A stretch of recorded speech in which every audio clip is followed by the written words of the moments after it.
Our next session is going to be a panel discussion on fueling Pennsylvania's energy future. What an important discussion to have. And let me remind you again, if you haven't yet, I'm sure now most of you have, but if you haven't yet voted in the straw poll, please take time to do that right over there, the straw poll. So this discussion is going to be led, this panel is going to be moderated by Pam Witmer. Pam is the Vice President of Government Affairs for UGI Energy Services. And you might want to know that Pam served as a commissioner with the Pennsylvania Public Utility Commission. So we're delighted to have Pam and her group come out, and Pam will introduce you to the panelists. Pam?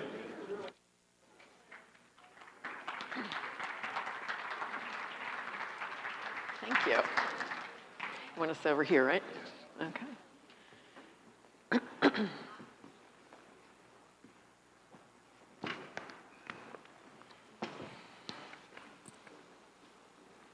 These lights are a little bright. It wakes you up on Saturday morning. Speaking of, good morning, everyone, and we are very happy to be here with you this morning at the Pennsylvania Leadership Conference. I'm really delighted to be able to moderate this very distinguished panel. We have Victoria Coates with the American Foreign Policy Council, David Callahan with the Marcellus Shale Coalition, and Senator Joe Pittman, who represents Indiana County. You know, this panel, I think 6 weeks ago, would have been a little different. You know, it's Pennsylvania, fueling Pennsylvania's future. But world events sort of have taken over what we're probably would have talked about 6 weeks ago from what we might be talking about today. So I think the panel is really, you know, about how Pennsylvania, how do we lead Pennsylvania's future?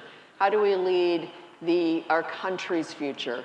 And really, how do we lead our international partners' future? And so we obviously have a whole lot of ground to cover. Certainly, Congressman Perry set that up very nicely for us beforehand, so I thank him for that. But rather than, and we only have 30 minutes, so rather than me doing a bio for each one of our panelists, I'm going to let each one of them give some overarching remarks, starting with Victoria, then we'll hear from Dave and Senator Pittman, and we'll do a conversational Q&A. Does that sound good? All right. Victoria. Well, thank you, Pam, and thank you all for having us here. As Pam said, we're now living in a different world from where we were 6 weeks ago, and my antenna first went up when the most interesting man in Washington, and by that, of course, I mean Joe Manchin, said that very early on after the invasion of Ukraine that this was an energy war, that he understood this in geopolitical terms as a conflict that was fundamentally about energy and about the future of our planet. And at that point, you know, thinking about Pennsylvania, thinking about how Pennsylvania was ground zero for the revolution in 1776, that we should be ground zero again in this war, and that our state is uniquely poised to expand our energy exports. And I think one of the things that has changed most dramatically is the American public's recognition of the significance of our energy resources to our future as a nation. And conversations that would have seemed impossible 6 weeks ago are now going on. And my great concern as we sort of engage in this conflict is that we're not going to use all of our leverage. And if you look at what has happened to Vladimir Putin, what has happened to Russia over the last 6 weeks, obviously our might in the financial sphere is crushing, and we should be expanding that into sanctions on his energy sector, which is the one thing that's actually going to curb his behavior. And one of the things that was most disappointing about the president's announcement this week about the Strategic Petroleum Reserve was, I think he mentioned Putin 32 times in the announcement, and Putin's price hike, and Putin this and Putin that. But when he started talking about what he was going to do, the punitive measures he was going to take, he decided to punish our domestic energy industry with additional taxes and regulatory burdens. So there's a disconnect in Washington right now, and I think we certainly see this in certain aspects of Harrisburg, not all of Harrisburg, but that is still stuck in a mindset from 6 weeks ago where climate issues are our prevailing driver. And just my hope would be that in this new world, we can retake that conversation. From my time at the Department of Energy, I can tell you, having a robust energy policy for the United States is in no way in conflict with having a responsible climate policy. These things can and should coexist. And as Pennsylvanians, I think we can take back that part of the national conversation, and particularly for our races this year, ensure that we are getting candidates in place who can maximize our resources. And finally, the last thing I'd say is, this is going to be a big deal for Russia, obviously, in coming years, but the big picture issue is China. China is the world's largest energy importer. It is the world's largest polluter, and they cannot do what we can do here in Pennsylvania in terms of surging domestic energy. That will always be a vulnerability for them, and they're scared of it. So if we are interested in competing with China and in having leverage to modify China's behavior, we could do no better than to surge our energy resources here in Pennsylvania. So, thank you. Thank you.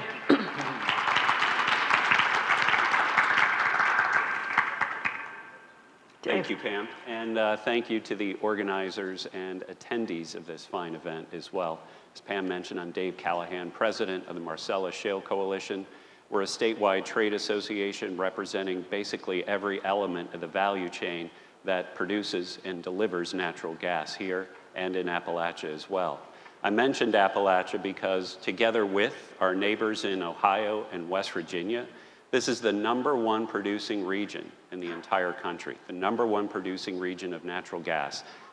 It's enough here just in Pennsylvania production alone to heat 114 million homes for a year. We have tremendous resources here.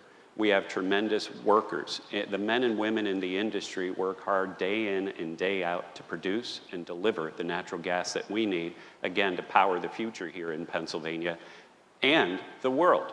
It's a point that Pam mentioned. 6 weeks ago, we probably wouldn't be having this conversation with this fine a point on it, but it's something that we've been saying for a long time in the Marcellus Shale Coalition and in the energy industry overall, and that is energy security equals national security. We certainly saw the effects, as our prior speaker mentioned, in the 70s and earlier when we were energy insecure. We see the effects now in Europe with nations that are energy insecure. Their national security is at risk.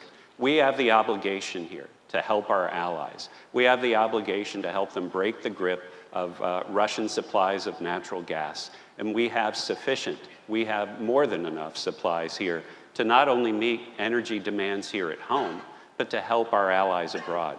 And as was previously mentioned, we're not talking about an either-or situation with regard to sales of natural gas, economic benefit versus environmental benefit.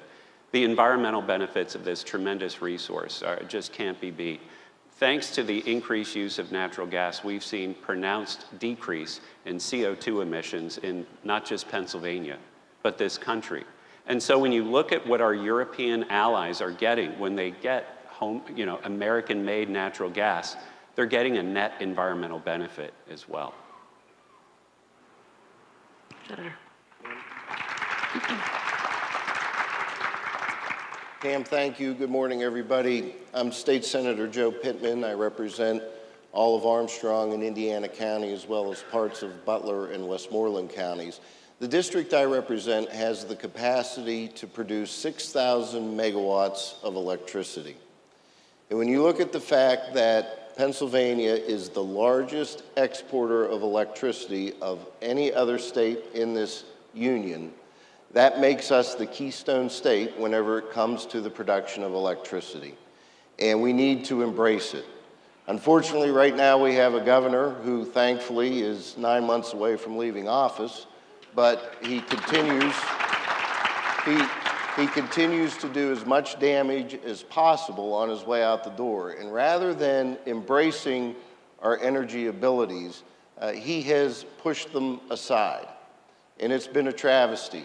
And it's why it is so important in November that we change this governor's mansion and we elect a candidate that will embrace the energy resources that we have here. You know, you have to recognize that our energy independence is our national security. And what is so important about our national security? That national security is what allows us to be the lamp of liberty for the rest of the world. And we have it right here under our feet. The God-given resources that we have under our feet were put here by our Creator so we could be energy independent, so we could have national security, and so we could continue to light the lamp of liberty for the rest of the world. And that has to be embraced. As Victoria and David both said, we have the resources here. We need to make the best use of them.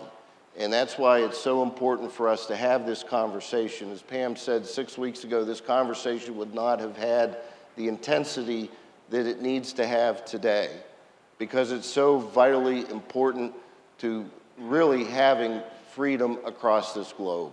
If you look at what's happening in Germany right now, they're scrambling to put coal-fired power plants, nuclear power plants back on their grid. They don't have the ability to bring natural gas in from elsewhere, and they're scrambling, and they're in the chokehold of Russia. And we can't continue to look the other way and let that happen. And so I look forward to the rest of the discussion today. Great. Thank you. Senator, in addition to representing Indiana County, when you, in the legislature in the state Senate, you are vice chair of the Senate Environmental Resources and Energy Committee, and you're also chairman of the Urban Affairs Committee. Could you talk a little bit about the importance of reliable and low-cost energy, especially to lower income individuals, from an energy burden perspective? Absolutely. We talk a lot about housing insecurity. We talk a lot about food insecurity. And you know, there's all this talk about how do we solve those issues? Well, the best way to solve it is with a job, a family-sustaining job that pays good wages. If you want to allow people to have homes they can afford to live in, allow them the opportunity to make the wage to afford it. And what we get from our energy production are those types of jobs that allow for people to live, work, and raise families here in this Commonwealth. But beyond that, the cost of electricity is a basic cost of sustaining ourselves. To increase the cost of electricity is one of the most regressive things we could do, particularly to people on lower income. And what we're dealing right now here, again, with the governor, is he's trying to unilaterally and illegally enter us into a regional greenhouse gas initiative, which is a cap and trade program that puts a tax on the production of electricity. And whether you want to accept the governor's numbers or the independent fiscal office numbers, the bottom line is that it will increase the cost of electricity for every consumer in this Commonwealth between $410 and $780 million. And what does that do?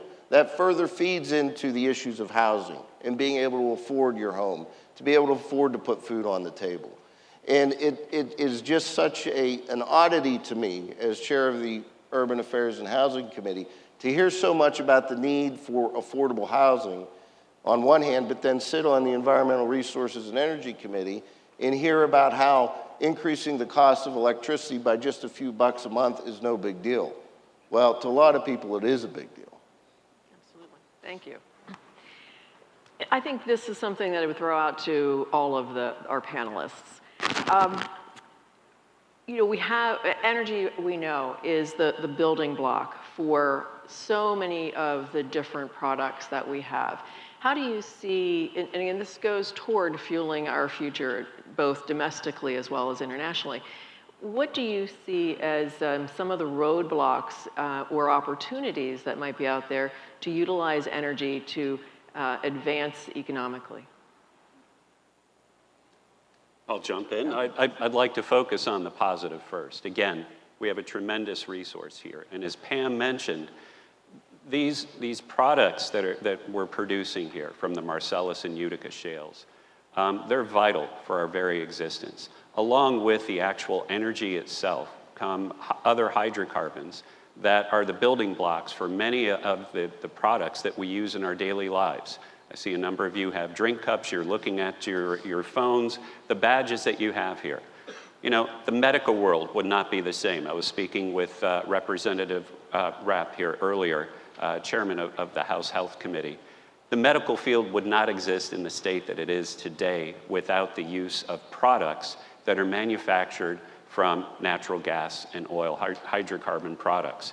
Just think of the products that you use in your daily life. There are many opportunities here to make more of those products here in Pennsylvania, here domestically. We need to bring back more made in the USA, make more of these critical products. Thank you.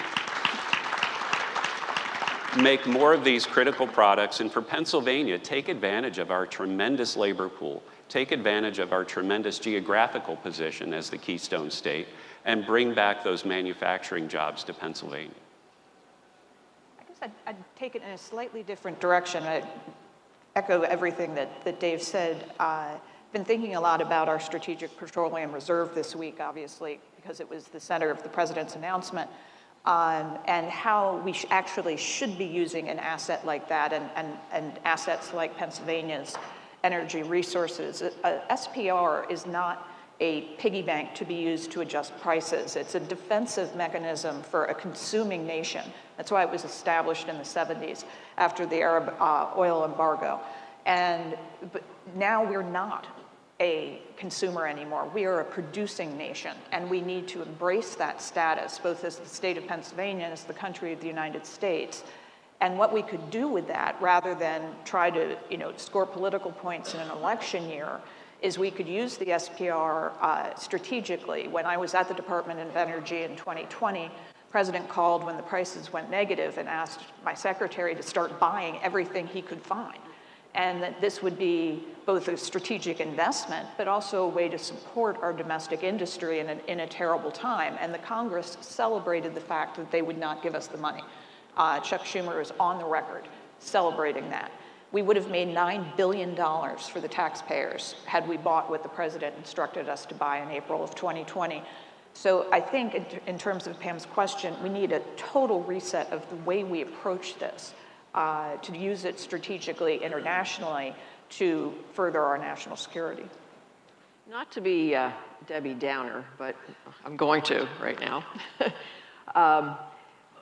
What about one of the roadblocks I think that is out there to advancing more supply, and whether or not that's natural gas liquids, as Dave touched on, the hydrocarbons, or moving some of the strategic oil supplies, or producing more oil, is the efforts, at least on the federal level, to put more roadblocks and hurdles in front of companies through nominations to the Federal Reserve, to new regulations that the SEC, Securities Exchange Council, that they are proposing. Could you talk a little bit about those? I'd be happy to. How much time do we have? There are roadblocks galore, but I think the biggest roadblock, without getting into specific proposals, specific practices, is just the general lack of regulatory certainty for our industry and the energy industry, and perhaps for other industries as well. It's absolutely difficult to determine what you need to do to satisfy the needs of the various federal agencies to secure a permit, to secure a permit in a timely manner. Capital needs to go somewhere. We need capital to develop these resources, to transport these resources. Pam, your company is involved in infrastructure, in actually physically getting that product to markets where it's needed. The roadblocks that do exist are hindering the development of that infrastructure, and the regulatory uncertainty, whether it's at federal agencies like FERC or the Department of Energy, are just abundant. We need clarity. Give us a goal, give us a target, and I guarantee you the hardworking men and women of this industry will meet that target. Just show us what we can do to get that product in the ground and get that product to markets where it's needed. A lot of what David just talked about is what I often refer to as the fourth branch of government. and that's the bureaucracy. You know, there's not a bureaucratic branch of government in our Constitution, but it has evolved and grown into something that has become larger than life, and it has been such a restrictive force in allowing us to move forward in market-based ways. But in spite of that, as David said, if you look at the facts, particularly as it relates to Pennsylvania, from 2008 to 2020, we are the only state in what we call the PJM grid to have actually increased our capacity to produce electricity. At the same time, in that 12-year period, we have reduced carbon emissions by 42%. Now think about that. We increased electricity output, we reduced carbon emissions. Why is that? Because of the advent of natural gas and our ability to use it efficiently and responsibly. And what makes it so ironic, when you look at what we refer to as clean energy, we have to get beyond this belief that solar panels and windmills just magically fall from the sky and show up. You have to look at what it takes to produce solar panels, what it takes to produce windmills. A lot of that comes from natural gas. A lot of it also comes from rare earth minerals. And where do we get rare earth minerals? We get them from China, we get them from Russia. In fact, at the beginning of the Ukrainian war, I was fascinated by an article in Politico. And the context of the conversation was the environmental groups were scared of tariffs and restrictions and sanctions on Russia because we need them to give us rare earth minerals, namely nickel. And in that article, they had a picture of a nickel plant. And what was that nickel plant doing? It was emitting carbon. It was emitting other pollutants. And it had big waste ponds around it. And I assure you, they did not have the regulatory framework in managing that plant as we do here in the United States. And so it's feel good to talk about how solar panels and windmills are going to save our planet, but it's simply not true. And not only is it not going to save our planet, it's going to hinder our ability to maintain our national security. So, Senator, and I think, Victoria, I'd like for you to both kind of comment on this next question. Senator, you know, our European allies are in need of liquefied natural gas right now. It's very immediate need, and you know, some of the efforts that have been underway, you know, with various partners to try to alleviate some of that concern. But we are blessed in our state, specifically in your home county, with more than one resource. And what do you see the role, perhaps, of coal playing in our energy future?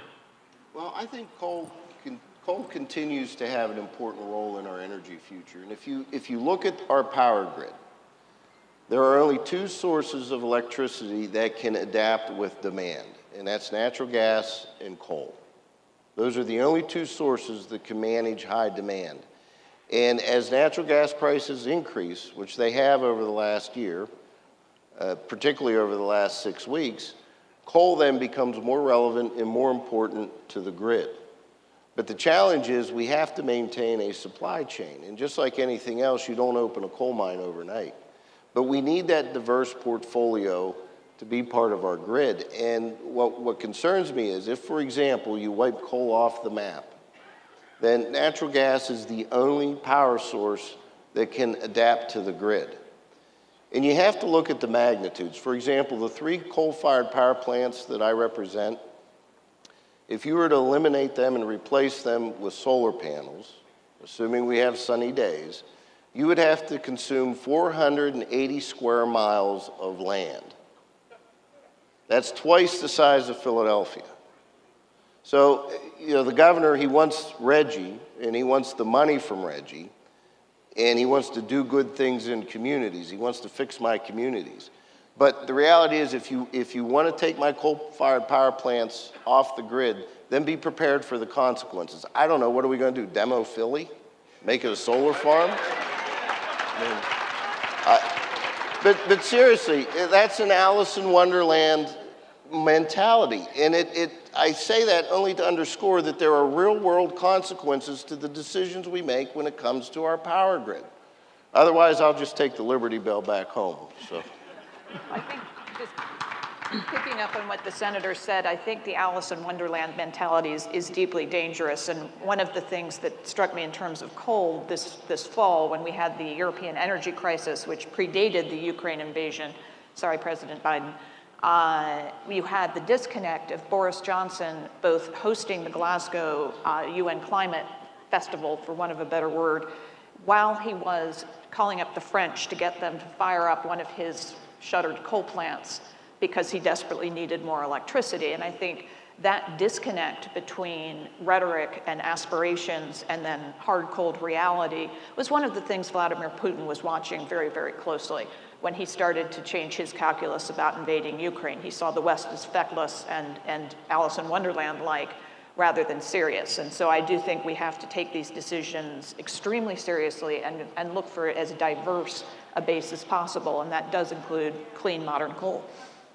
It's very clear our energy system is highly complex, and only focusing on one aspect of that, whether it's environmental concerns or others, leaves the other aspects, whether it's reliability, jobs, and other elements at risk. We need strong policy, not just at the federal level, at the state level, that takes all of those considerations into play. And we have good leadership here on this dais to get us there. We need to look at all aspects of energy. We need to make sure that we're getting reliability, resiliency when the grid is in peril, when the grid goes down, when the sun doesn't shine, when the wind doesn't blow. We need economic performance and we need environmental performance as well. We need to balance those interests in the name of the consumers who use that energy. So, Dave, you just said something that has been on my mind a little bit. So many people, and especially now, we talk about grid resiliency, we talk about affordable energy, we talk about the need for to be energy independent. We hear these things in slogans, but yet just recently in the northern tier of Pennsylvania, we had a liquefied natural gas project be shelved. We've had various pipeline projects come off the planning and construction. There were recently in Virginia, a power plant got held up. It's not going to be built. What do we do to try and move forward so that the slogans that we talk about are become reality? Well, I think, Pam, I think you and I spoke earlier about something that was mentioned by one of the bigger banking firms, J.P. Diamond, the CEO of J.P. Morgan. Mentioned that we need a Marshall Plan for energy for Europe. But we also need a Marshall Plan for energy here in this country. We cannot go on to serve increasing needs for energy with vast needs in infrastructure. Pam, that facility that you mentioned up in northeastern Pennsylvania, that facility might not have been necessary had sufficient pipeline infrastructure been in place. So what did they do? They used their capital, they put their capital at risk, and they thought of an ingenious way to ship natural gas to get that to other parts of Pennsylvania, other parts of the country, and yes, worldwide. And even that was shut down. We need to find creative ways to get back that infrastructure and get the infrastructure back in the ground. Pam, it all comes back to that. There are economic benefits to that. We can support our friends in the construction trades. It's good for communities in terms of the jobs and the economic development. And again, every time I talk about those two elements, we can't forget the environmental benefits as well. The rules under which we operate here, specifically in this Commonwealth, are among the strongest and most stringent in the country, if not the world. So when a European country takes receipt of natural gas from America, again, they're getting gas that's been produced under the world's most stringent requirements, a net environmental benefit. Just really quickly on the Wyalusing project, I think this is so important, and it is a case study in everything that's wrong. An $800 million natural gas processing plant in north central Pennsylvania. It was proposed in 2018. It should be coming online today, literally, with a new export facility at Gibbstown, New Jersey. So we could both ship that gas to our own country or over across the Atlantic. and it was supposed to come online Q1 of 2022. Instead, 2 weeks ago, they announced that it was being shelved. The regulatory burdens, the legal hurdles, many of them imposed by Josh Shapiro and Governor Wolf, were just too much for the company. It didn't make sense anymore. And so instead of having a surge of capacity just when we need it the most, we have nothing. Senator, one last question.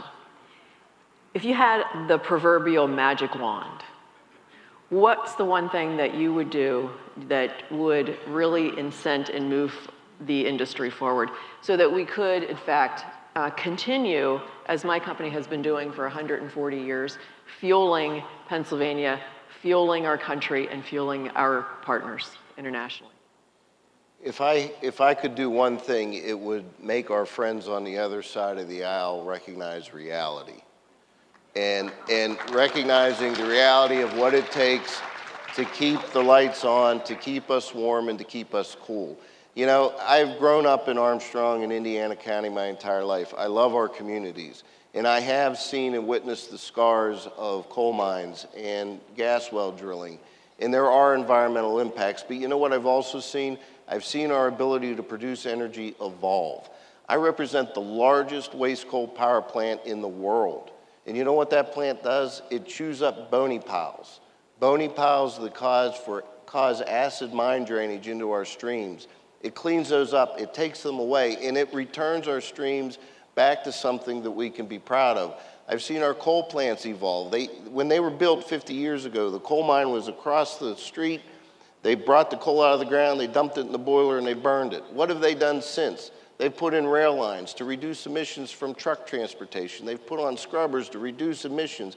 And we have beneficial reuse. Fly ash is now actually used to help remediate acid mine drainage. So we need to allow this evolution to continue. We need an all-above strategy, and we need to stop feeling bad for what we have underneath our feet that allows us to have the energy independence that we so richly should embrace.